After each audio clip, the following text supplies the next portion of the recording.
ब्रेकनंतर बुलेटिनमध्ये आपलं पुन्हा एकदा स्वागत। मंत्री छगन भुजबळ सध्या बोलतायत, आपण थेट जाऊया। काही नेते असतील ते बघतील, ते सांगतील। पण एक मात्र मला निश्चितपणे सांगायचं आहे, या मागासवर्गीय समाज महाराष्ट्रामध्ये मोठा आहे। ओबीसी हा वर्ग आहे, एक जात नाही, 374 जाती आहेत। कुठल्या एका जातीसाठी आम्ही लढत नाही आणि वेगवेगळ्या जाती ज्या आहेत त्यातले लोक आत्महत्या करतात, हे पण आपण पाहायला पाहिजे। यापूर्वी सुद्धा मागच्या ज्या वेळेला असेंब्लीची निवडणूक झाली त्यावेळेला त्यांनी सांगितलं की आम्हाला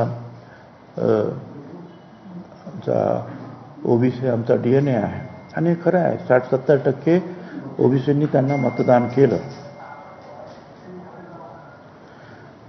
मला काय आता कल्पना नाही त्यांना आता त्या मतदानाची किती आवश्यकता आहे की नाही, काय त्यांचं ठरतं आहे, बघतील काय करायचं ते। पण याकडे मी त्यांचं लक्ष मात्र जे आहे वेधू इच्छितो। कालच्या या सगळ्या भेटीमध्ये विखे पाटील हे असं बोलले की जेव्हा ओबीसीला आरक्षण दिलं गेलं त्यावेळेस मराठा समाज आणि कुठलाही आरोप केला नाही किंवा विरोध केला नाही। ओबीसीच्या आरक्षणाला धक्का लागत नाहीये, त्यामुळे भुजबळ साहेबांनी आता विरोध करू नये अशा पद्धतीची प्रतिक्रिया दिली। हो, EWS जे दिलं ते खास मराठा समाज इथे पाटीदार पटेल गुजरातमध्ये, पुढे जाट वगैरे यांना समोर ठेवूनच ते आरक्षण दिलं होतं। आम्ही विरोध केला नाही। मराठा समाजाला 3 वेळा आरक्षण देण्याचे कायदे पास झाले, प्रत्येक वेळा आम्ही पाठिंबा, आम्ही पण कुठे विरोध केला। आमचं म्हणणं एवढंच आहे की तुम्ही वेगळं आरक्षण घ्या, इथेच सगळी गर्दी खूप आहे, आणि तुम्ही जर आलात तर तुमचाही फायदा नाही, यांचाही फायदा नाही। आता बोलताना ते आरक्षणात धक्का कसा धक्का लागत नाही, अहो खोटी सर्टिफिकेट जे आहेत घेत आहेत एका दिवसामध्ये। आता मी तुम्हाला पहिल्यांदा दाखवलं पाहिजे तुम्हाला, सकाळी अर्ज केलं संध्याकाळी सर्टिफिकेट हातात, कसा धक्का लागत नाही।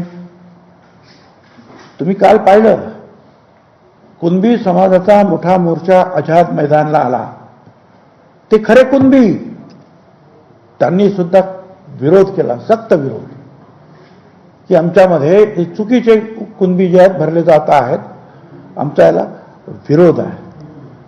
आगरी समाजाचे मोर्चे निघत आहेत, वेगवेगळ्या समाजाचे संपूर्ण महाराष्ट्रामध्ये मोर्चे निघत आहेत, कारण आमच्याकडे 374 जाती आहेत, वेगवेगळ्या जातीचे ज्या संघटना आहेत, नेते आहेत, ते वेगवेगळ्या प्रकारे जे आहेत, कोण मोर्चे काढतायत, कोण भाषणं करतायत, आपण पाहतात हे काय चाललेलं आहे ते। त्यामुळे धक्का कसा लागत नाही। जर तुम्ही जास्त लोक त्याच्यामध्ये भरले आणि ते चुकीच्या मार्गाने भरले तर धक्का कसा लागत नाही। पण आम्ही काय म्हणतो आहोत, आम्ही कोणाचे भांडण करत नाही। हे जरांगे जे आहे चुकाळ नेते, हे सातत्याने आमच्या विरुद्ध बोलतात, माझ्याबद्दल जे आहे अपशब्द वापरतात, म्हणून मी त्यांच्या विरुद्ध बोलतो। नाही तर मला काही घेणं नाही बोलण्याचं। आम्ही हायकोर्ट सुप्रीम कोर्टामध्ये काय जो निर्णय आम्हाला मिळेल, सगळं ओबीसीचे सुद्धा जे आरक्षण जेव्हा मिळालं सुप्रीम कोर्टापर्यंत लढलेच ना आम्ही। शेवटी 9 जजेस ज्या सुप्रीम कोर्टात त्यांच्या बेंचने आमच्या बाजूने निर्णय दिला। तर विरोध आम्ही जो आहे, आम्ही बाकीचं काय करत नाही, कोणाला शिवाशाप द्यायच्या नाहीत, आम्हाला काही रस्त्यावर मारामाऱ्या करायच्या नाहीत। उलट आमच्या कार्यकर्त्यांना मारलं जाते।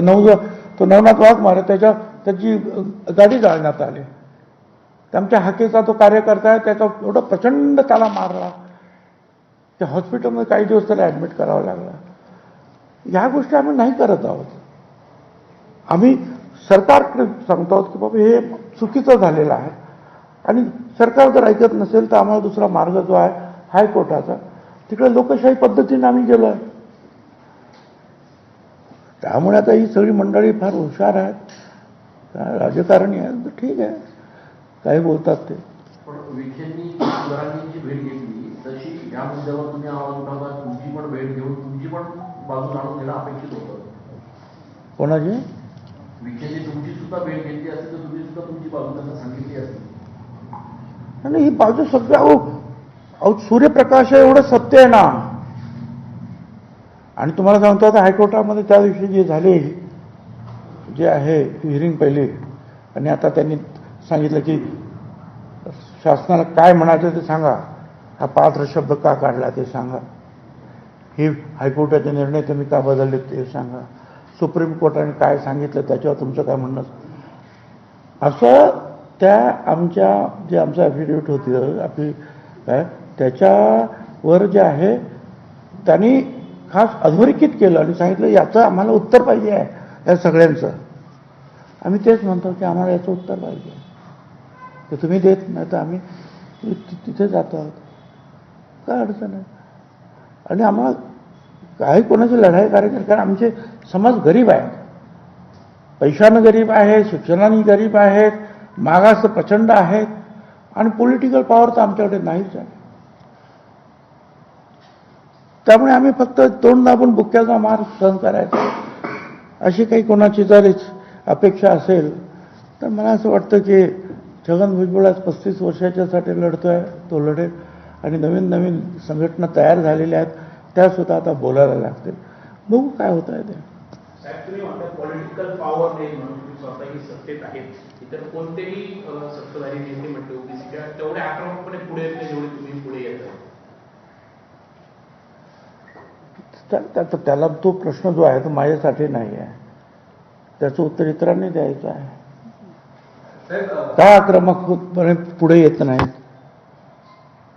काय कुठलं प्रेशर त्यांच्यावर आहे त्यांना तुम्ही विचारा, मला काय माहिती. मी तर आपलं तयार आहे बाबा, काय असेल ते मी हे सगळं आहे बोलतोय, 35 वर्ष लढतोय, काय व्हायचं असेल ते होईल माझं. साहेब, बाबासाहेब पाटील जे आहे सहकार मंत्री, त्यांनी असं म्हटलंय की लोकांना कर्जमाफीचा नाद लागलाय, कर्जमाफी होऊन त्यांनी शेतकऱ्यांना कर्जमाफीचा नाद लागलाय असं सहकार मंत्री बाबासाहेब पाटील म्हटले. वादग्रस्त विधान त्यांनी केलेले. आता त्याला जे आमचे नेते आहेत त्याचं चुकीचं विधान आहे, म्हणजे आहेच ते, असं नाद लागणं वगैरे शब्द बोलणं. तर आता अजितदादा त्याच्यात लक्ष घालतील ना. अजितदादांचं सगळ्यांकडे लक्ष असतं, कोण काय बोलतं कोण काय बोलतं ते बोलतील त्यांना. साहेब, लक्ष्मण हाकेंचं असं म्हणणं आहे की विखे पाटील म्हणजे गोगलगाय पोटटपाय आहे, विखे पाटील म्हणजे गोगलगाय पोटटपाय असं लक्ष्मण हाके म्हणतात. तर यापुढे ओबीसी समाजाने त्यांना मतदान करू नये असं वक्तव्य लक्ष्मण हाके यांनी केलं. आता हाके बोलला काय नाही बोलला काय, आता हेच होणार आहे ना पुढे. मी आता मगाशी जे सांगितलं की सगळ्या ओबीसीच्या मनामध्ये जो एक प्रकारचा संदेह निर्माण होतो आहे, हा आमच्या मंत्रिमंडळाच्या बाबतीमध्ये, आमच्या सरकारच्या बाबतीमध्ये, त्या पक्षांच्या बाबतीमध्ये, आता ते आम्ही किती काही सांगितलं आणि नाही सांगितलं तरी काय होणार आहे, ते जे आहे समजणे वालों को इशारा काफी आहे. साहेब, 17 तारखेला मोर्चा परत होणार आहे, तो मागे रद्द करण्यात आला होता.